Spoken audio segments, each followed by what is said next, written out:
Every second, modern networks intercept thousands of automated probes, malware injections, and unauthorized access attempts. Surviving this volume requires a structural barrier. Cybersecurity management is characterized by its most visible artifacts: dense policy documents and rigid administrative rules. These documents represent a deeper framework of standards and controls. Security governance is the specific mechanism used to manage and direct the risks inherent to an organization's digital footprint. To make these frameworks function at an enterprise scale, human intuition is insufficient. Instead, governance must be treated as a computable optimization problem. Over the next few minutes, we will derive a functional model of cybersecurity defense by stripping away the administrative jargon and isolating three core equations. We will construct this model using three mathematical pillars: cost optimization, risk scoring, and resource efficiency. This approach applies advanced computational thinking directly to organizational defense, relying on the mechanics of linear programming and decision theory. By translating a qualitative goal, like keeping a network safe, into rigorous equations, leaders transform unpredictable external threats into manageable internal datasets. We begin at the strategic layer. This is the perspective of the executive board, where capital is allocated and high-level directives are established. At this level, governance optimization relies on a single guiding equation: maximize the total security level while subtracting the cost of implementation.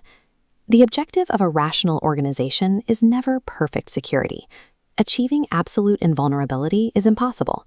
The true objective is maximizing defensive effectiveness while minimizing the burn rate of financial and computational resources.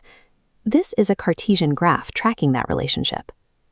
The x-axis represents the cost of a security measure from low to high, while the y-axis tracks the resulting security level from 0 to a theoretical maximum of 1.0. Consider three distinct options for a university network. A basic firewall provides a 0.6 security level and requires low capital to deploy. The second option is an advanced intrusion detection system. The cost increases to medium, but it yields an improved 0.85 security level. Finally, an AI-driven security system pushes the defense to an 0.95 security level, but at a high cost. Connecting these options reveals a curve of diminishing returns. The final selection on this curve operates under the constraints of linear programming. The choice depends entirely on the organization's budget limitations and their predefined threshold for acceptable risk. At the highest strategic level, cybersecurity is a budget-constrained math problem designed to allocate resources efficiently. Moving down from the executive board, we reach the tactical layer. Here, the architecture of the defense is designed and categorized. Security professionals rely on frameworks to build this architecture.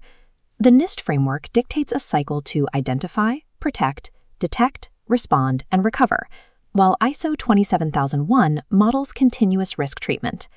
These frameworks provide structural scaffolding. They list the necessary steps, but without localized data, they cannot dictate what an organization must protect first. To solve for priority, we use a second equation. Risk score equals the probability of an event multiplied by its potential impact. We can visualize this equation using a heat map grid, mapping the probability of an attack on the x-axis against its operational impact on the y-axis. This converts abstract fears into objective, ranked datasets. Take a DDoS attack.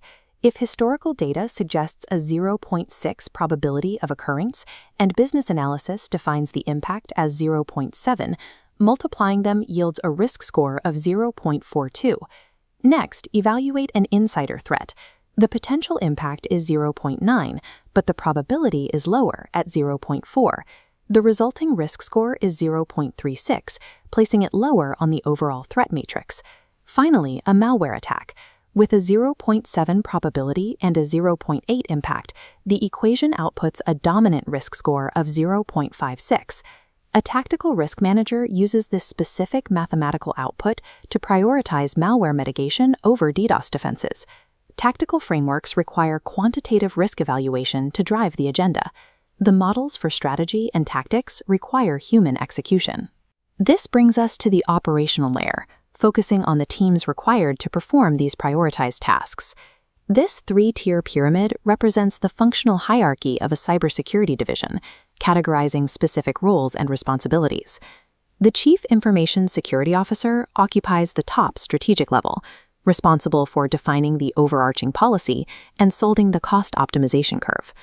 The Risk Manager operates in the middle tactical tier. They are tasked with executing the probability and impact assessments to rank incoming threats. At the foundational operational level, security analysts monitor the network, while system administrators implement the physical controls.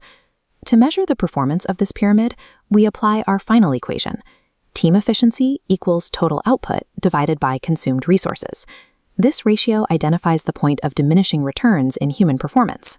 It aligns with the logic of Big O notation, which measures how an algorithm's resource requirements, like time or memory, expand as the volume of input data grows. In this context, the input is the velocity of external threats. If a security team's resource needs grow linearly or exponentially with the threat volume, the defense becomes unsustainable. Managing personnel requires the same algorithmic optimization applied to the systems themselves. Human structures in cybersecurity cannot rely on intuition. They require continuous tuning and optimization, identical to the computing systems they are hired to protect. Looking at these three models together, the optimization graph, the risk heat map, and the functional role pyramid, reveals a complete, integrated architecture. The logic flows in a continuous sequence. The calculated risk scores from the tactical heat map dictate which threats require immediate mitigation, feeding directly into the optimization graph. The optimization graph determines the most cost-effective solution for that specific threat. That decision dictates the precise budget and resources distributed downward into the operational role pyramid. Frameworks like NIST supply structural definitions. The risk equations prioritize the targets. Optimization logic selects the defensive controls, and efficiency models deploy the personnel. Security governance establishes the structural continuity for this decision-making, removing the need for reactionary guesswork. True cybersecurity management requires integrating deep computational thinking with broad administrative governance. Protecting a modern enterprise is an act of applied mathematics.